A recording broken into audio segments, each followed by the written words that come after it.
Major precautions were taken at Connecticut's state capitol after warnings from the FBI about potential armed protest. Turns out those precautions weren't needed. The Connecticut National Guard supported state police, Capitol Police, and Hartford Police in providing additional security at the state capitol. A small group of people gathered to protest today, but nothing violent took place. So law enforcement scaled back its presence at the state capitol. Fox 61's Lauren Zenzi has the details on what was done to protect the state capitol.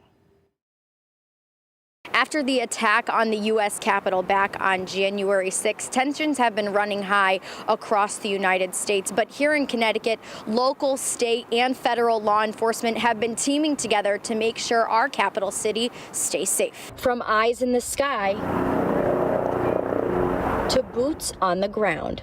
The FBI released a warning of armed protests at all 50 state capitals this weekend, and our state did not take that lightly.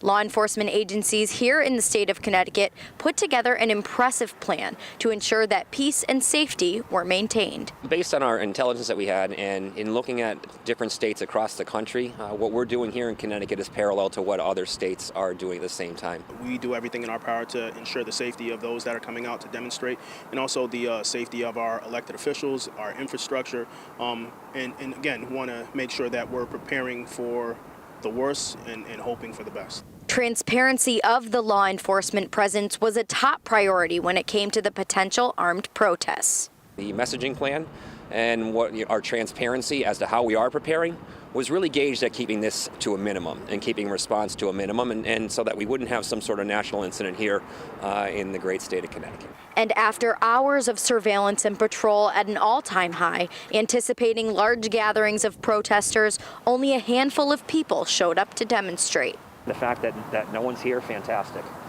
Then our messaging works. I would much rather be here on next Friday talking about how we over-prepared as opposed to how we underprepared. But it's not over yet. The Connecticut State Police will maintain an impressive amount of security through the coming days and through the presidential inauguration, and are prepared for any events that may come their way. The goal is never to go out there and arrest. Okay, we definitely want to do our part to educate those that are coming out and let them know what they can expect if certain laws are broken. But again, we want to make sure that those that are coming out to demonstrate are doing so peacefully and in a safe manner. The Connecticut State Police is urging people to continue sending tips over the coming days. If you see or hear something, say something. All tips should be called in to 866-HLS-TIPS. Lauren Zenzi, Fox 61 News. Lauren, thank you.